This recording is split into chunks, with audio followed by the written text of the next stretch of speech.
Bonsoir à tous et bienvenue une fois de plus dans notre super agence à Nancy. Et oui, on s'est déjà rencontrés à deux reprises au moment des fêtes de Noël. On avait préparé ensemble la bûche glacée et la galette des rois. Ce week-end, ce sont les fêtes de Pâques et donc on se retrouve pour préparer et vous donner des astuces pour réaliser vos chocolats de Pâques. Je suis encore une fois en compagnie de ma chère Nadine qui a un petit message à vous transmettre. Eh bien, bonjour à tous. Nous, on est ravis de vous accueillir une nouvelle fois sur le thème de la gourmandise, chère communauté. On va partager un petit moment ensemble. Aujourd'hui, je vais être plutôt en off. Je vais te laisser voilà, le plaisir de partager le chocolat, la gourmandise. C'est bientôt Pâques. Donc, ça va vous donner quelques idées pour le petit lapin de Pâques. Tu en avais un petit peu parlé. Donc, je vais te laisser la main. D'accord? Moi, je vais vous regarder sur le Facebook pour répondre à vos questions en tout cas. Je ferai l'intermédiaire. Allez, à tout de suite. Voilà, puisque maintenant je suis tout seul, je vais pouvoir retirer mon petit masque et vous allez bien m'entendre. Voilà, donc, chocolat de Pâques, on se dit tout de suite, waouh, c'est trop compliqué à réaliser, mais là, grâce à notre Thermomix, vous allez voir que ça va être très simple. Réaliser les chocolats de Pâques demande un peu de technique et un petit peu d'organisation. On ne peut pas comme ça, la veille de Pâques, se lancer dans ces moulages. Il faut anticiper nos préparations.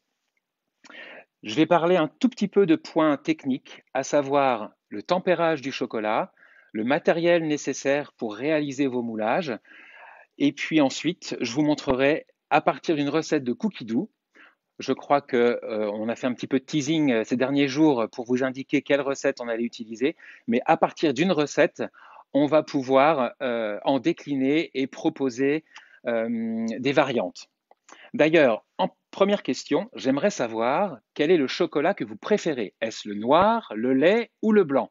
Alors allez-y en commentaire et vous verrez que j'aurai des petites astuces à vous transmettre pour vous faire plaisir avec ces trois chocolats. Alors, le tempérage du chocolat. Qu'est-ce que c'est? Eh bien, en fait, le chocolat est une matière vivante. Pour pouvoir lui donner l'aspect craquant, brillant, fondant en bouche, et puis surtout qu'il se tienne lorsque l'on fait des moulages, il faut lui faire suivre une courbe de température. La courbe de température, elle est propre à chacun des trois chocolats, noir, lait et blanc. Pour ce faire, alors, il y a des livres très spécialisés là-dessus. Je vais vous présenter trois méthodes pour réaliser le tempérage et vous verrez que notre Thermomix permet d'en faire une inratable. Et ça, c'est vraiment super. La première des méthodes, c'est d'utiliser le bain-marie. Il faudrait faire fondre sur un bain-marie d'eau chaude du chocolat, ensuite le tremper dans un bain-marie d'eau froide et le remettre sur un bain-marie d'eau chaude. Vous voyez un petit peu le travail, c'est pas du tout ce qui va nous occuper aujourd'hui. La deuxième méthode, c'est celle utilisée par les grands maîtres chocolatiers, c'est d'utiliser le tablage. Dans le mot tablage, on a le mot table, et donc après avoir fait fondre le chocolat, on verse tout sur une table, en l'occurrence un marbre de préférence, et tout le monde n'a pas un marbre chez soi. Et donc avec des spatules et des couteaux spéciaux, on va pouvoir manipuler le chocolat et le faire redescendre en température à une température qu'on appelle de travail, et ainsi réaliser des moulages. La troisième méthode que je vais vous proposer aujourd'hui de réaliser avec votre Thermomix, c'est la technique de l'ensemencement. Je fais un petit temps d'arrêt avant de dire le mot pour bien que vous le compreniez. Ensemencer, qu'est-ce que c'est? C'est ajouter une partie de notre chocolat dans une masse déjà fondue. Et en l'occurrence, c'est exactement la technique utilisée par le Thermomix dans la recette des mendiants qu'on vous a présentée il y a peut-être 48 heures sur le site de Thermomix. Donc aujourd'hui, je vais utiliser du chocolat noir et un très bon chocolat noir qu'on appelle un chocolat de couverture. Chocolat de couverture, c'est un mot un peu spécial, réservé un peu aux professionnels, mais ça veut surtout dire qu'il faut utiliser un très bon chocolat professionnel. Il existe plusieurs grandes marques françaises qui sont maintenant accessibles pour le public, et donc n'hésitez pas à favoriser ce genre de produit. Vous allez avoir un résultat absolument superbe, contrairement à des chocolats qu'on pourrait trouver peut-être en grande surface et qui seraient plus réservés à la pâtisserie, je dirais, traditionnelle. Mais vraiment pour vos moulages, un chocolat de couverture est nécessaire. Le chocolat noir, lui, il va donc fondre à 55 degrés puis redescendre progressivement jusqu'à une température de 31-32 degrés pour pouvoir être travaillé et moulé. J'y reviendrai après. Après, au niveau du matériel, vous allez avoir besoin de votre Thermomix, d'un seul bol, et ensuite tout ce qu'il faut pour, mouler vos chocolats. Soit des moules en polycarbonate, voilà, la petite friture, ou alors des formes un peu plus complexes que vous pourrez trouver chez nos pâtissiers, nos chocolatiers. Voilà, des grands moules polycarbonate. Ça a la particularité d'être facile à utiliser, d'être fiable au niveau de la forme, de se nettoyer très très facilement et puis d'avoir un rendu au niveau, format de chocolat, tous identiques.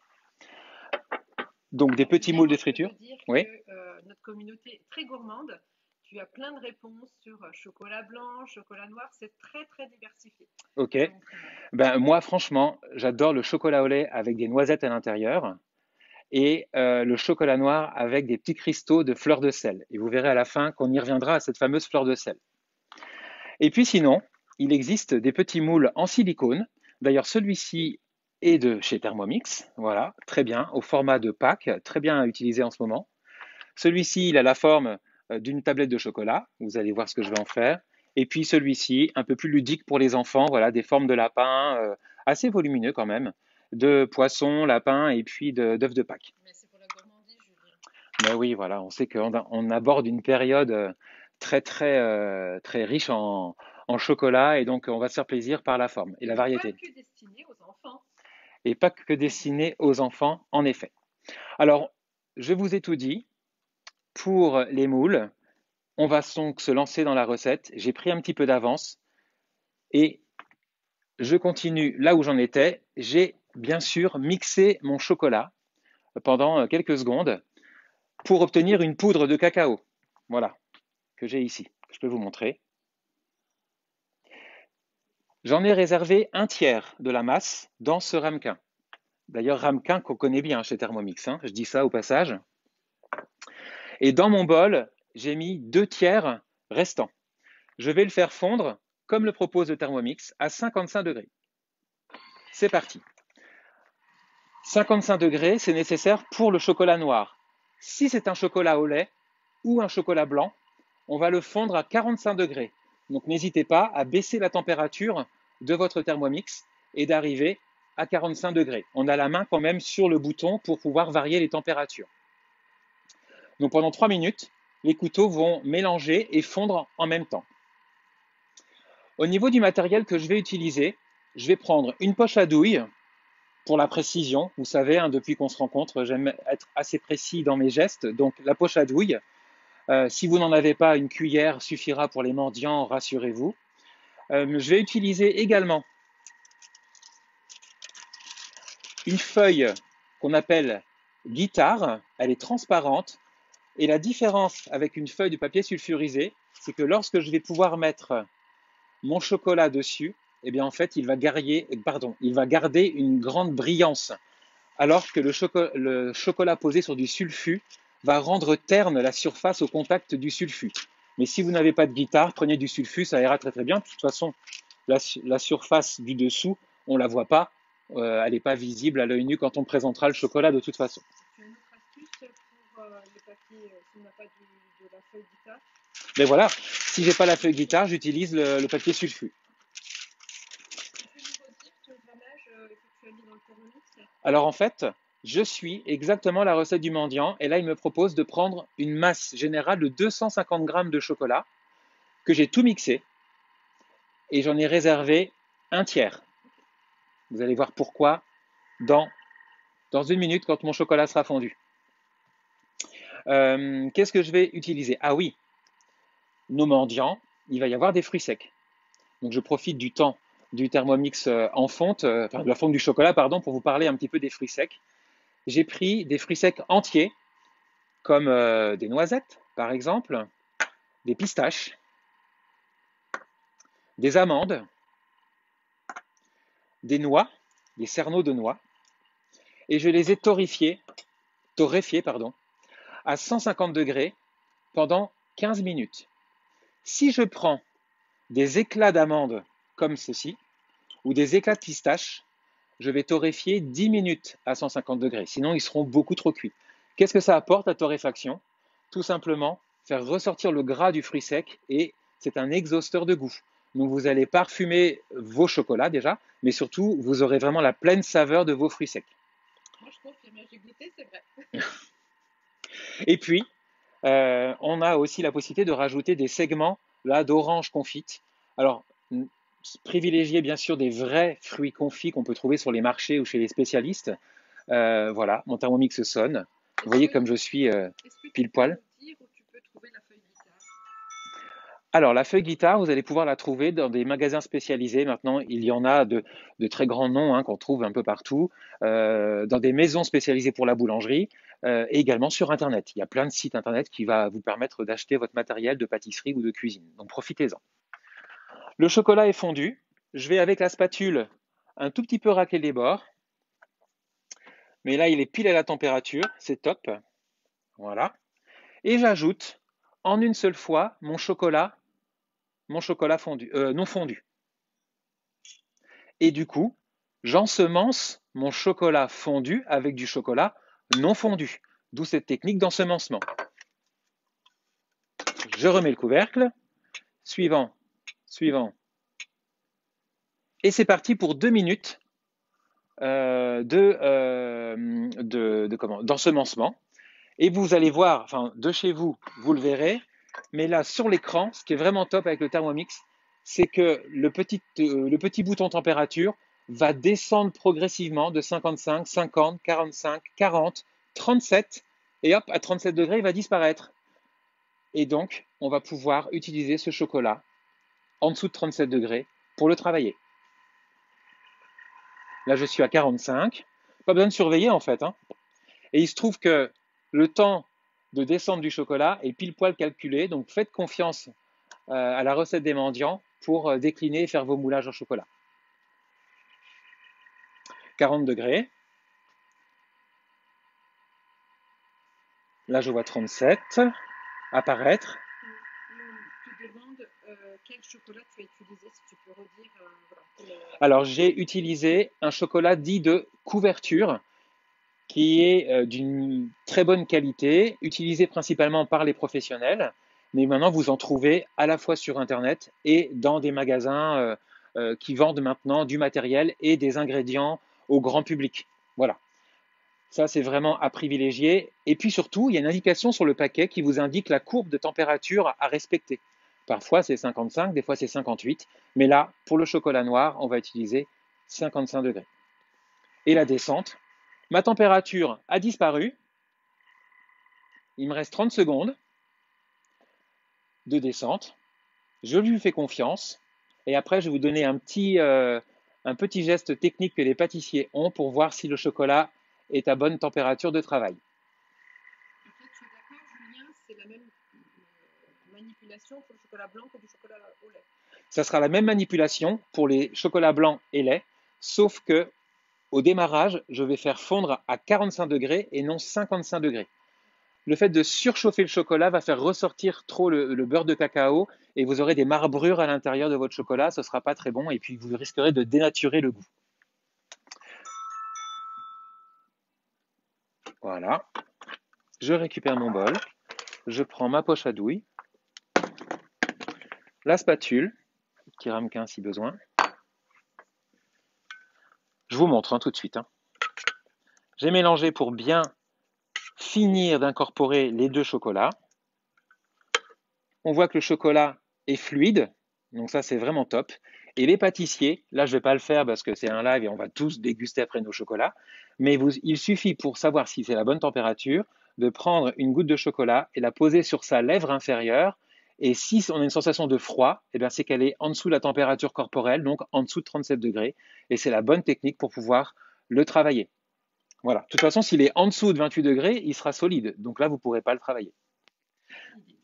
Donc c'est parti. Le goûter, ça me va bien. Je verse tout ça dans ma poche à douille. On voit la fluidité. Bien sûr, s'il n'y a pas de poche à douille, n'hésitez pas à prendre une cuillère, il n'y a pas de problème, ça marche aussi. Vos enfants seront heureux de lécher la spatule et de racler le fond du bol. Peut-être que vous pourriez nous mettre, parce que là je vous parle des chocolats de Pâques, mais peut-être qu'en commentaire vous pourriez nous mettre un petit peu quel serait le dessert au chocolat qui vous ferait envie pour les fêtes de ce week-end. Je dois vous dire que j'ai une collection que j'adore dans Cookie Doo. J'ai le livre là, mais cherchez-là. Tout chocolat. Alors là, pour ce week-end, faites-vous plaisir, faites les gâteaux à l'intérieur. Super recette, super collection dans Cookie Doo. Facile à retrouver, faites-vous plaisir. Je récupère ma poche à douille. Bien sûr, je ne l'ai pas ouverte, hein, on est bien d'accord. Hein. Pas de gaffe. Je tourne et je suis prêt à travailler mon chocolat. Alors, je vais préparer tout ça. Ma petite plaque, mes fritures.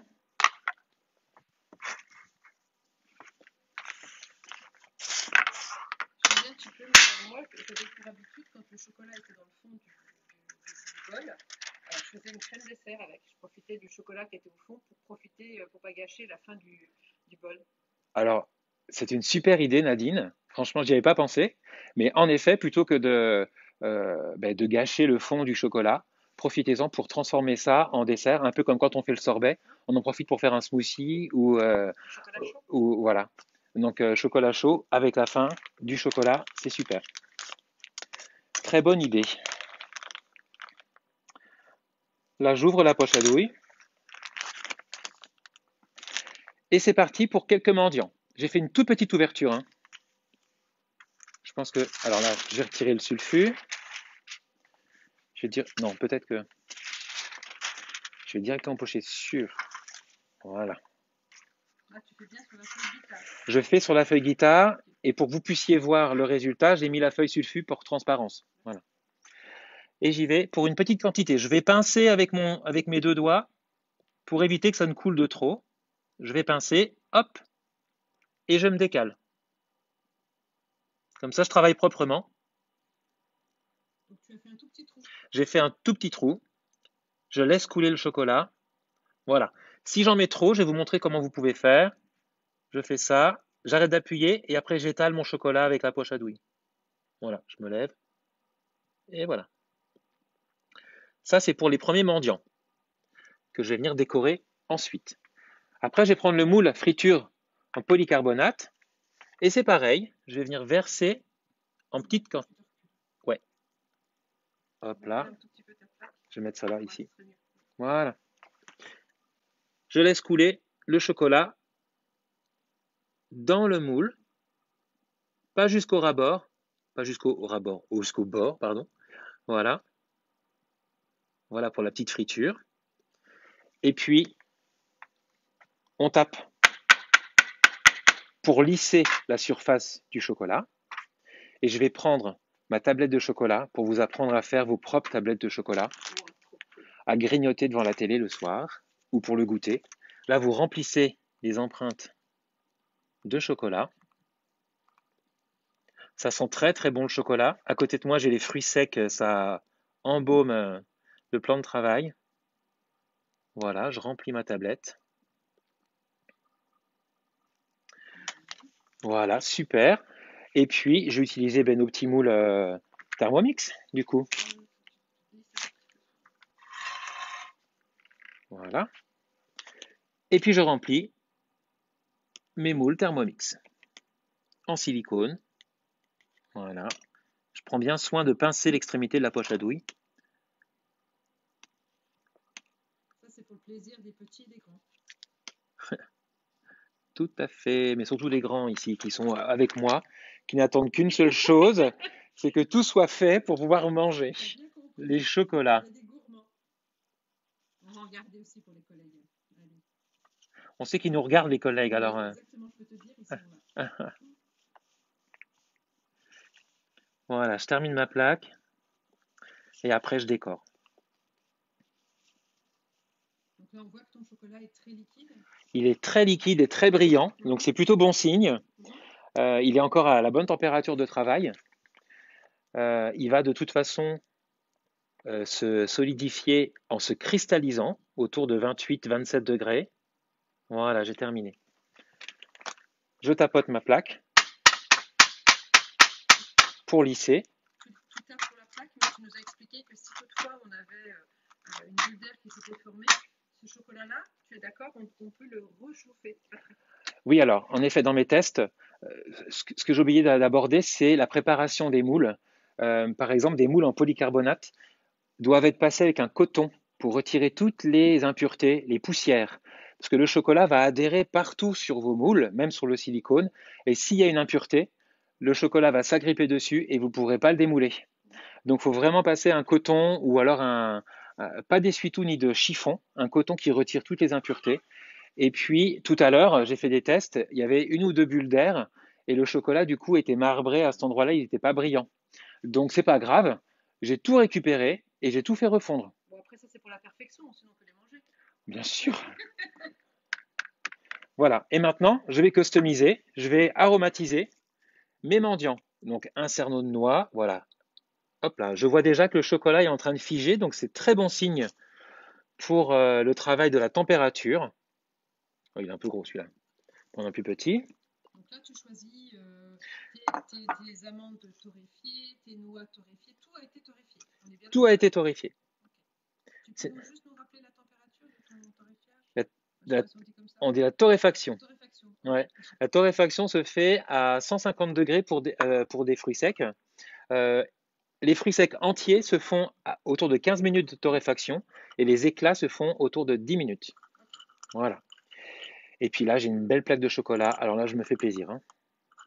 J'y vais, je la décore. Les écorces d'orange. Oui, écorce d'orange. Voilà. On y va avec des amandes, les pistaches. J'ai reçu dernièrement en cadeau une tablette de chocolat garnie de fruits secs dessus. C'était juste incroyable au niveau des saveurs. Vraiment, vraiment, c'était un super cadeau. Je prends ensuite mes écorces d'orange. Zut, j'ai fait tomber. Voilà, j'avais dit que je ferais une bourde. Et ben, elle est faite. Je fais tomber mes écorces d'orange dans le chocolat. Voilà. Touc. Écorce d'orange. Tu aurais d'autres idées, Julien, pour les mendiants, par exemple, genre cranberry ou pour Les éclats d'amande. ouais. Allez-y avec des fruits séchés, style raisin, en effet, cranberry. Qu'est-ce qu'on pourrait rajouter? Des citrons confits, bien sûr, des cédras. Faites-vous plaisir. Vous avez la possibilité là de créer vos propres chocolats. Alors allez-y, hein, faites-vous plaisir. Et dans la couleur aussi, peut-être? Oui, bien sûr, oui, pour l'esthétique. Là, ici, la petite touche que j'adore, c'est la fleur de sel qui va venir pepser votre chocolat. Pepser votre chocolat. Vous y allez et ça, c'est juste incroyable. Les cristaux de sel vont venir raviver les saveurs de tous les fruits secs que vous avez torréfiés. Et ça, vraiment, c'est vraiment top. Allez-y avec un petit peu de fleur de sel. Là, bien sûr, je vous ai fait que quelques mendiants pour vous montrer un panel de possibilités. Voilà, mon chocolat va être bien parce que j'ai pas réussi à retirer l'orange qui était coincé dessus. Voilà. Et ça va partir un petit peu au frigo. Alors je sais bien, il va y avoir des puristes qui vont me dire on ne met pas de chocolat au frigo. En effet, le pire ennemi du chocolat, c'est l'humidité. Mais là, c'est pour vous montrer le résultat après la cristallisation. Sinon, le top du top, c'est une pièce bien fraîche, un débarras ou une cuisine pas trop chauffée, hein, et vous laissez cristalliser tranquillement. Petit à petit, le chocolat va redescendre à température ambiante. Chez vous, il ne fait pas 28 degrés, j'imagine. Il fait plutôt autour de 19-20 degrés. Donc du coup, votre chocolat va vraiment se cristalliser tout seul. Là, je vais tout mettre au frigo pour vous montrer après la magie du tournage, le résultat. Combien de temps tu vas laisser au frigo, en tout cas où on va pouvoir démouler? Alors, c'est très rapide hein, parce que là, le frigo est à 3 degrés, donc il va y avoir un choc de température. Et je dirais qu'au bout de 5-10 minutes, si c'est bien tempéré, s'il y a une bonne courbe de température et si on a bien fait ce qu'il fallait, nos chocolats seront nickel. Magie du tournage, bien sûr, j'ai anticipé et je vous montre le résultat après la réalisation et la cristallisation. Tadam! Surprise! Donc notre plaque de chocolat est ici. On a bien les petits carreaux de chocolat prêts à être dégustés. on voit les petits cristaux de sel, les amandes à déguster, bien sûr, à croquer sous la dent. Nos mendiants, voilà ici, je les remets là, voilà. Et puis nos petites fritures, une cocotte, un œuf de Pâques, voilà. Et je ne sais pas Une si vous jolie allez bien table voir, aussi et tu as une idée? On peut les offrir, ces chocolats, non? bien sûr, je vous montre, je ne sais pas si vous allez bien voir le brillant du chocolat, mais là, il y a les éclairages de la salle font que ça brille là tout près, donc je pense que ça se voit, voilà. Et bien sûr, on ne fait pas des chocolats juste pour soi, on va les offrir à Pâques. Et peut-être une idée pour garnir vos tables ou cacher dans le jardin, vous faites des petits ballotins. On en est à l'époque du do it yourself, hein, on fait nos petits présents pour faire plaisir à notre entourage. C'est le moment de faire plaisir à votre entourage, on en a bien besoin. Donc offrez-leur des petits paquets de chocolat, ça peut être une super idée. Vous les cachez dans le jardin et vous les disposez sur la table quand vous allez recevoir vos amis. Moi, je veux bien que tu viennes dans mon jardin. Volontiers, je viendrai dans ton jardin, Jadine. Janine, Avec des chocolats, hein. Nadine, Avec des chocolats. avec des chocolats, bien sûr. J'espère que ce petit live vous a plu, que j'ai désacralisé un petit peu le travail du chocolat, puisqu'on prend toujours ça comme quelque chose de très, très, très difficile à faire. Vous voyez que notre Thermomix, c'est notre meilleur ami, notre outil de travail, notre outil de gourmandise. Alors, je n'ai qu'une chose à vous dire, enfin deux. La première, contactez votre conseiller ou bien mettez-vous en relation avec un conseiller ou une amie qui vous invite à un atelier. Allez-y, profitez-en. Votre conseiller est là pour vous renseigner sur l'utilisation du Thermomix, le découvrir et travailler, par exemple, une notion particulière qui est le chocolat. Moi, j'adore faire ça avec mes clients, par exemple. Et puis, surtout, surtout, prenez soin de vous, on en a bien besoin. Profitez peut-être des prochains jours du beau temps qui est là et puis de vivre des instants de Gourmand. gourmandise et de plaisir. Et puis, bien sûr, un petit coup de chocolat. Voilà. À bientôt.